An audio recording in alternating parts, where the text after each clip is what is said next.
ਮੇਰੀ ਜ਼ਿੰਦਗੀ 'ਚ ਨਾਸਰੀ ਮੌਜਾਂ ਦਿੱਤੀਆਂ ਲਾ। ਮੇਰੀ ਜ਼ਿੰਦਗੀ 'ਚ ਨਾਸਰੀ ਦਿੱਤਾ ਮੇਰਾ ਮਾਣ ਵਧਾ, ਦਿੱਤਾ ਮੇਰਾ ਮਾਣ ਵਧਾ। ਮੇਰੀ ਜ਼ਿੰਦਗੀ 'ਚ ਨਾਸਰੀ ਮੌਜਾਂ ਦਿੱਤੀਆਂ ਲਾ। ਮੇਰੀ ਜ਼ਿੰਦਗੀ 'ਚ ਨਾਸਰੀ ਮੌਜਾਂ ਦਿੱਤੀਆਂ ਲਾ। ਮੇਰੀ ਜ਼ਿੰਦਗੀ 'ਚ ਨਾਸਰੀ ਵਾਵ ਰੌਲੇ ਸਭ ਦੁੱਖਾਂ ਵਾਲੇ ਮੁੱਕ ਗਏ, ਵਾਵ ਰੌਲੇ ਸਭ ਦੁੱਖਾਂ ਵਾਲੇ ਮੁੱਕ ਗਏ। ਉਹਦੇ ਫਜ਼ਲ ਨਾਲ ਵੈਰੀ ਵੀ ਚੁੱਕ ਗਏ, ਉਹਦੇ ਫਜ਼ਲ ਨਾਲ ਵੈਰੀ ਵੀ ਚੁੱਕ ਗਏ। ਦਿੱਤੀਆਂ ਨੇ ਫਤਿਹ, ਦਿੱਤੀਆਂ ਨੇ ਫਤਿਹ। ਮੇਰੀ ਜ਼ਿੰਦਗੀ 'ਚ ਨਾਸਰੀ ਮੌਜਾਂ ਦਿੱਤੀਆਂ ਲਾ। ਮੇਰੀ ਜ਼ਿੰਦਗੀ 'ਚ ਨਾਸਰੀ ਮੌਜਾਂ ਦਿੱਤੀਆਂ ਲਾ। ਮੇਰੀ ਜ਼ਿੰਦਗੀ 'ਚ ਨਾਸਰੀ ਉਹਦੇ ਦੁਆਰਾ ਸਾਂਝ ਖੁਸ਼ੀਆਂ ਨਾ ਪੈ ਗਈ ਏ, ਉਹਦੇ ਦੁਆਰਾ ਸਾਂਝ ਖੁਸ਼ੀਆਂ ਨਾ ਪੈ ਗਈ ਏ। ਲਾਨਤ ਗਰੀਬੀ ਵਾਲੀ ਮੇਰੇ ਉੱਤੋਂ ਲੈ ਗਈ ਏ, ਲਾਨਤ ਗਰੀਬੀ ਵਾਲੀ ਮੇਰੇ ਉੱਤੋਂ ਲੈ ਗਈ ਏ। ਰੂਹ ਦਾ ਦਿੱਤਾ ਏ ਮਸਾ, ਰੂਹ ਦਾ ਦਿੱਤਾ ਏ ਮਸਾ। ਮੇਰੀ ਜ਼ਿੰਦਗੀ 'ਚ ਨਾਸਰੀ ਮੌਜਾਂ ਦਿੱਤੀਆਂ ਲਾ।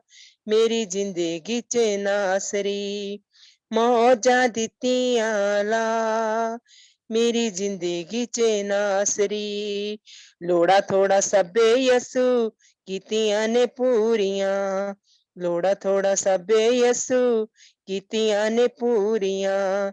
ਸਾਡੀਆਂ ਵੀ ਮੁੱਕ ਗਈਆਂ ਹੁਣ ਮਜਬੂਰੀਆਂ, ਸਾਡੀਆਂ ਵੀ ਮੁੱਕ ਗਈਆਂ ਹੁਣ ਮਜਬੂਰੀਆਂ।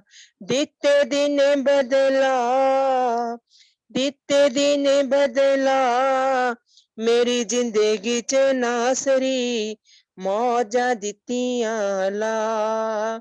ਮੇਰੀ ਜ਼ਿੰਦਗੀ 'ਚ ਨਾਸਰੀ ਮੌਜਾਂ ਦਿੱਤੀਆਂ ਲਾ।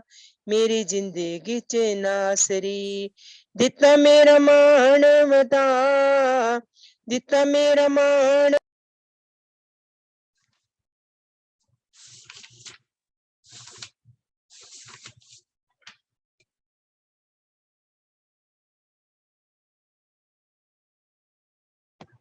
अच्छा, हालेलुया। मसीह के जलाली नाम में आप सबको सलाम। खुदा उनकी शुक्रगुजारी करते हैं आज के दिन के लिए जो उसने बख्शा है, ताकि हम इकट्ठे हों, खुदा उनके नाम को जलाल दें, उसकी सिताइश करें। तो आज खुदा के कलाम में से हम सीखेंगे नेहमिया की दुआ के बारे में। नेहमाया जो खुदा का खादिम रहा, खुदा की खिदमत की। नेहमिया की किताब उसका पहला बाब और उसकी पहली चौथी आयत से 11वीं आयत तक हम खुदा के कलाम में से पढ़ेंगे। नेहमिया का सहीफा उसका पहला बाब चौथी आयत से, वहां पे लिखा है, जब मैंने ये बातें सुनी तो बैठकर रोने लगा और कई दिनों तक मातम करता रहा और रोजा रखा और आसमान के खुदा के हुजूर दुआ की और कहा, है खुदावन आसमान के खुदा, खुदाए अजीमो मुहीब, जो उनके साथ जो तुझसे मोहब्बत रखते और तेरे हुक्मों को मानते हैं, अहद व फजल कायम रखता है। मैं तेरी मिन्नत करता हूँ कि तू कान लगा और अपनी आंखें खुली रख, ताकि तू अपने बंदे की उस दुआ को सुने जो मैं अब रात दिन तेरे हुजूर तेरे बंदों बनी इसराइल के लिए करता हूँ, और बनी इसराइल की खताओं को जो हमने तेरे बरखलाफ की मान लेता हूँ।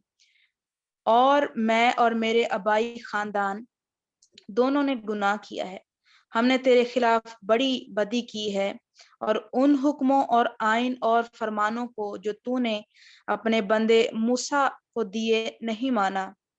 मैं तेरी मिन्नत करता हूँ कि अपने उस कौल को याद कर जो तूने अपने बंदे मूसा को फरमाया कि अगर तुम नाफरमानी करो तो मैं तुमको कौमों में तितर बितर करूंगा, पर अगर तुम मेरी तरफ फिर कर मेरे हुक्मों को मानो और उन पर अमल करो तो गो तुम्हारे आवारा गर्द आसमान के किनारों पर भी हों, मैं उनको वहां से इकट्ठा करके उस मुकाम में पहुंचाऊंगा जिसे मैंने चुन लिया है, ताकि अपना नाम वहां रखूं। वो तो तेरे बंदे और तेरे लोग हैं जिनको तूने अपनी बड़ी कुदरत और कवी हाथ से छुड़ाया है। ऐ खुदावंद, मैं तेरी मिन्नत करता हूँ कि अपने बंदे की दुआ पर और अपने बंदों की दुआ पर जो तेरे नाम से डरना पसंद करते हैं कान लगा। और आज मैं तेरी मिन्नत करता हूँ, अपने बंदे को कामयाब कर और इस शख्स के सामने उस पर फजल कर। मैं तो बादशाह का साकी था। नेमिया जो था वो साकी था बादशाह का, जो बादशाह को मैं पेश करते हैं। तो यहाँ पर हम देखते हैं इस पूरे हवाले में, क्योंकि पुराने अहदनामे में नेमिया की किताब हमें एक डेडिकेट शख्स के बारे में बताती है, वक्फ शुदा जो शख्स है जिसने अपने जज्बात और इम्तियाज करने वाली रूह के साथ खुदा का काम किया। और ये हमें तहरीक देती है आज के दौर में, अगर हम देखें तो इसकी बड़ी जरूरत है। ईमानदारों में नेमिया की मानिद खुदा के कलाम की सच्चाई के लिए जज्बा होना चाहिए, चाहे उसके लिए कितनी भी भारी कीमत अदा ना करनी पड़े। तो ये किताब हमें जो है वो रूहानी जिंदगी और खिदमत के बारे में, इसमें बड़े सारे असबाक मौजूद हैं। खुदा के साथ वफादारी, खुदा के लोगों के साथ जो है वफादारी, फिर खास तौर पर नेमिया जो है एक लीडर की खूबियों को जाहिर करता है। तो इस बाब में हम देखते हैं कि किस तरह वो अपने लोगों के लिए दुआ करता है। ये बाब जो है वो इसराइल के जो लोग हैं, खुदा के जो लोग हैं, उनके लिए नेमिया दुआ करता है। ये दुआ तब की गई जब उसे अपनी कौम की पस्ती का जो हाल था उसको मालूम हुआ। तो हमने इस पूरे हवाले में इसके बारे में पढ़ा है। नेमिया के बारे में अगर हम देखें तो नेमिया जो था अरतख्तश्ता जो बादशाह था उसका साकी था। जैसे पहले बताया कि वो जो बादशाह को मैं पेश करते हैं, और ये एक ओहदे पर फाइज था ये जो शख्स था। तो खुदावन का कलाम यहाँ पर हमें बताता है कि किस तरह नेमिया खुदा का बंदा, उसने दुआ करना शुरू की।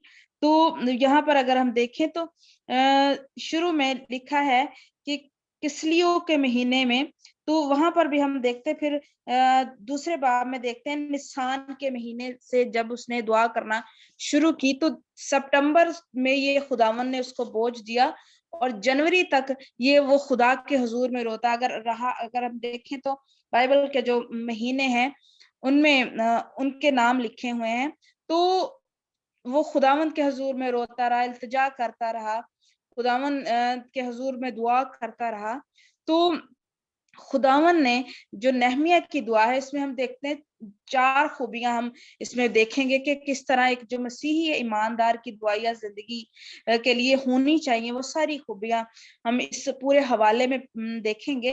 तो पहली बात कि खुदा के किरदार पर ईमान की बात यहाँ पर हम देखते हैं कि किस तरह नेहमिया की जो दुआ है उसकी बुनियाद खुदा के किरदार पर ईमान रखने में। वो खुदा की मोहब्बत, वफादारी और अजमत का यहाँ पर हवाला देता है। पांचवी आयत में लिखा है, और कहा ए खुदावंद आसमान के खुदा, खुदाए अजीम व महीब जो उनके साथ जो तुझसे मोहब्बत रखते हैं, तेरे हुक्मों को मानते हैं, अहद फजल को कायम रखता है, मैं तेरी मिन्नत करता हूँ। तो खुदा पर ईमान, उस पर हमारे एतमाद की एक बुनियाद है। नेहमिया जो है खुदा की मोहब्बत पर मबनी जो है उसके अहद का इकरार करता है और खुद को उसकी हाकिमियत, क्योंकि वो खालिक है, हुक्म करने वाला है, हमें कंट्रोल करने वाला है, तो उसकी ताबेदारी के बारे में बात करता है कि खुदावन तू कादिर मुतलिक खुदा है, तो खुदावन तू अजीम है, तू मुहीब है। तो वो इस बात को भी तस्लीम करता है कि खुदा की कुदरत और इख्तियार जो है कि उसकी रोशनी में महज मैं एक बंदा हूँ, खुदा का नौकर हूँ। तो इस आयत में हम देखते हैं कि खुदा की मोहब्बत का भी जिक्र करता है, उसके फजल का भी जिक्र करता है। तो इसका मतलब है कि खुदा अपने लोगों से अपना अहद पूरा करता है और उनसे ایک مضبوط محبت رکھتا ہے، پختہ محبت رکھتا ہے۔ تو اس کا مطلب ہے محبت کے بارے میں لکھا کہ محبت ایک ایسی خوبی ہے جو اچھے اور برے حالات میں عہد کا پاس رکھتی ہے یا عہد کو سنبھالے رکھتی ہے۔ تو ہم اس میں دیکھتے ہیں کہ خدا کے کردار پر نہمیہ کا ایمان تھا اور وہ دعا کرتا ہے کہ خداوند تو قادر مطلق، اس کی حاکمیت کے بارے میں وہ بیان کرتا ہے۔ پھر دوسری بات ہم اس میں دیکھتے ہیں کہ وہ اپنے گناہوں کا اقرار کرتا ہے۔ نہمیہ جو ہے وہ خدا سے اپنی قوم، اپنے خاندان اور گناہوں کی معافی مانگتا ہے۔ 6 اور 7 آیت میں ہم دیکھتے ہیں، وہاں پر لکھا ہے 6 آیت میں کہ تو کان لگا اور اپنی آنکھیں کھلی رکھ تاکہ تو اپنے بندے کی اس دعا کو سنے جو میں اب دن رات تیرے حضور تیرے بندوں بنی اسرائیل کے لیے کرتا۔ تو یہاں پر ہم دیکھتے ہیں وہ کو توبہ کی دعا کرتا ہے۔ جتنی خدا کی پاکیزگی عظیم ہے، اتنے ہی ہمارے جو گناہ ہیں اس کے حضور قابل سزا ہیں۔ جتنے ہم گناہ آلودہ زندگی گزارتے ہیں، جتنے خداوند سے دور ہے گناہ، کیونکہ کلام بیان کرتا ہے کہ سب نے گناہ کیا اور خدا کے جلال سے محروم ہے۔ تو نہمیہ جو ہے ایک لیڈر ہونے کی حیثیت سے اپنے آپ کو باقی لوگوں سے بالاتر یا اپنے سے زیادہ اہمیت نہیں دیتا، بلکہ وہ اپنی خطاؤں کا انکار کرتا ہے، اقرار کرتا ہے۔ دعا کریں، زلزلہ آ رہا ہے۔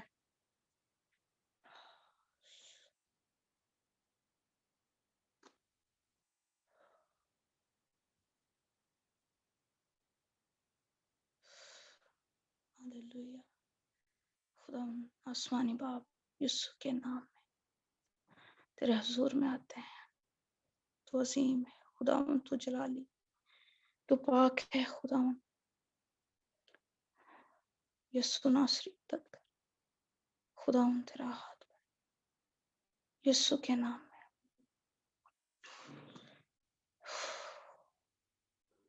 یسوع ناصری مدد کر یسوع کے نام میں۔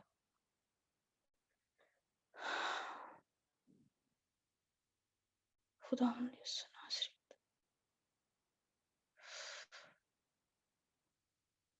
او لارڈ، یس یس۔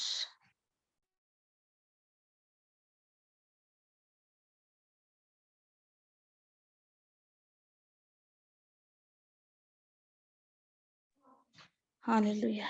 خداوند تیری شکر ہاللویہ گزاری۔ ہاللویہ۔